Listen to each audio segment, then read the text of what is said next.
One of my favorite additions to the gardens this year are the meadow trails. And I build these trails with a push lawn mower. So pretty straightforward, something that most people use for their lawns. But what they do is they give me access to the meadows in a way that before, when we did one big mowing at the end of the season, you couldn't really walk out here because everything was really thick and it wasn't very pleasant. But now with these trails, the meadows become more of a part of the gardening experience. Because when I'm working, I need a break. I like to go into the garden and take a walk. And now these trails have expanded that area tremendously.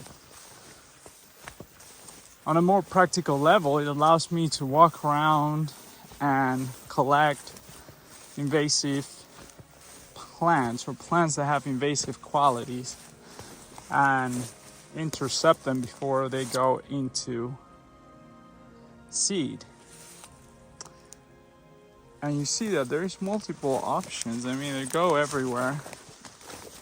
And it becomes a little bit like a maze that you get to walk and you get to experience.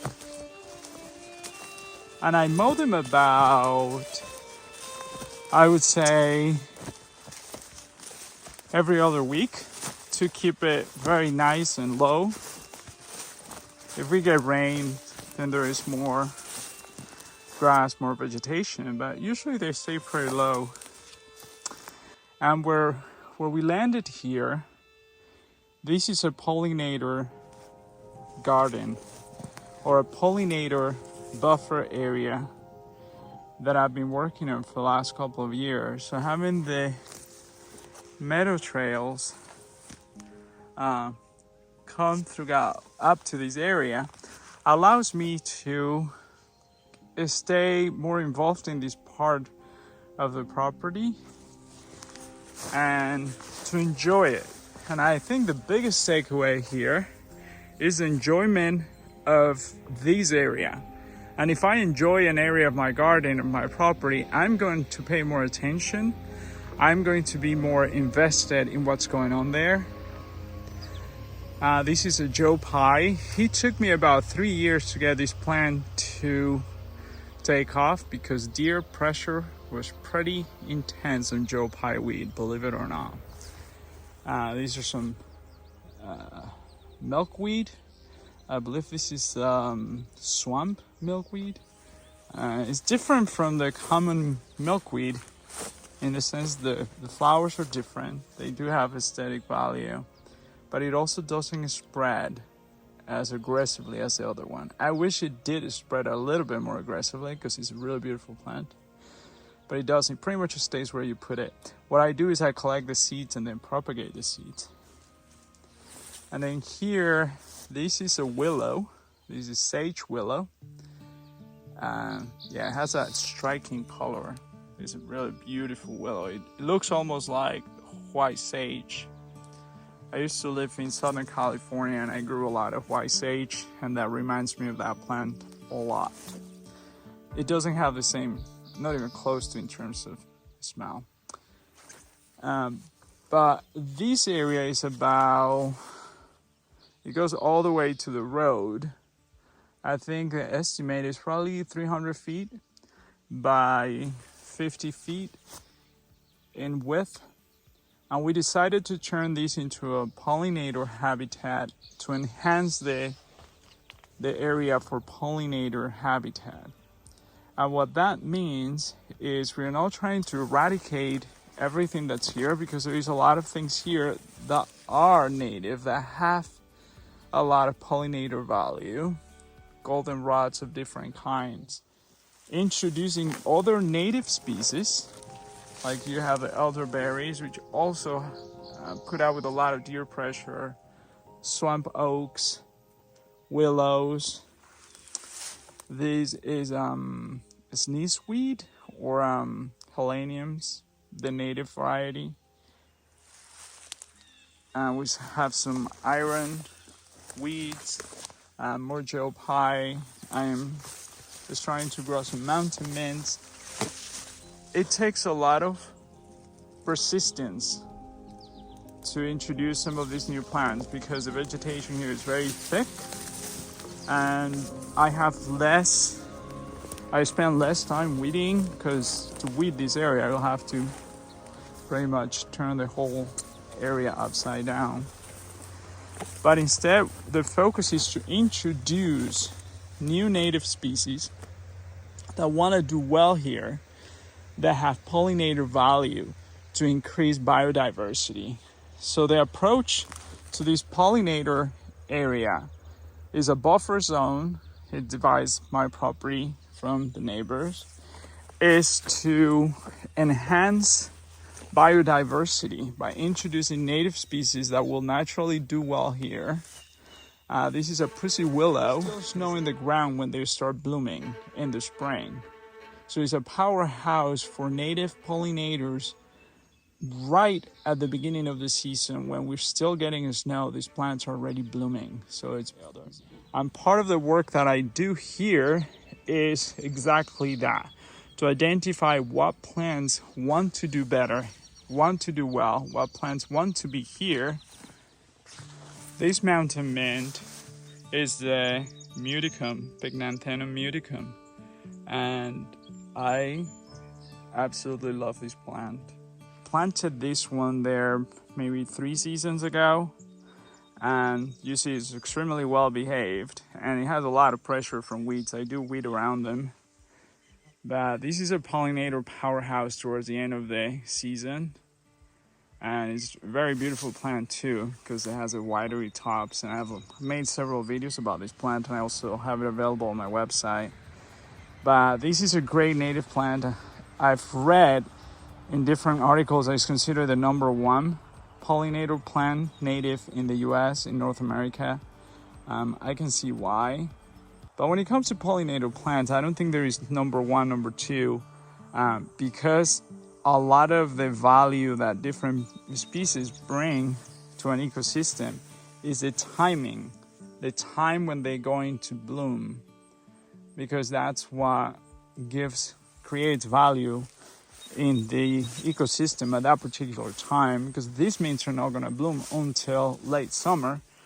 So when they bloom, they provide a lot of food for weeks. They pretty much keep on blooming until the end of the summer. But before that, you need other things. You need the willows, you need some of the native plants that will provide food. This is a native bergamot. These are plants that I have introduced and I'm cultivating, and by that I mean I weed around them, I put cardboard around them to make sure that they have a chance to take off. I believe that's a chokeberry in there. Some wild monarda or bee balm. I think that's a bee balm. That's a red one that I grow on the other edge of the property. These are some bayberries, I believe, and I bought a couple of those. So everything that grows here has a lot of competition from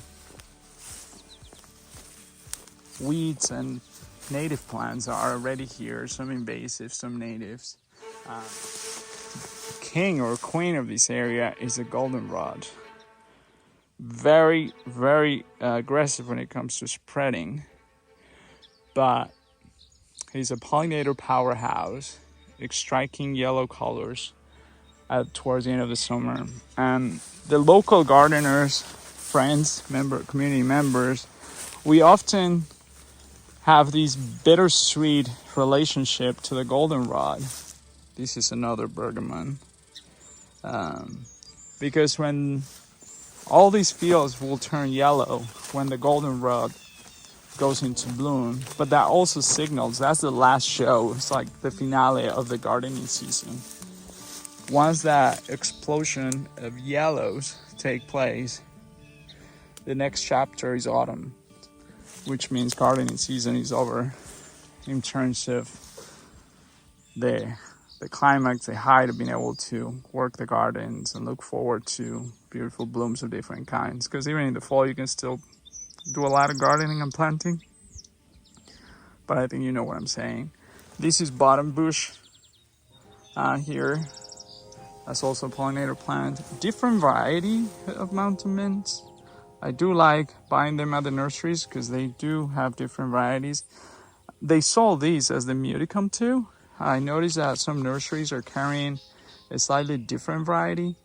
I like the one that I just showed you, but I think they have the same value in terms of pollinator. These guys actually bloom a little bit earlier, but I do like the other one better if I had to pick one. And then there is the grasses. I think there's different grasses that also have pollinator value and wildlife value. Goldenrod is getting ready to bloom. And I want to take a moment here to point something out, which is when a plant spreads aggressively versus when a plant has invasive qualities. The goldenrod is a plant that it spreads very aggressively. It likes to be in this land, and I love having it in this property.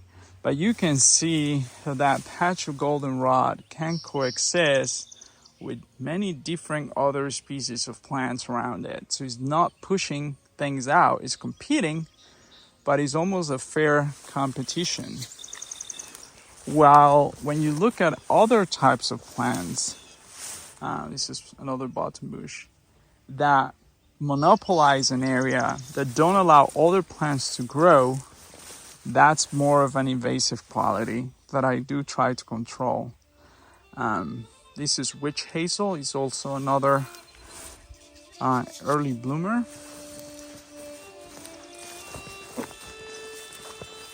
Another type of mountain mint.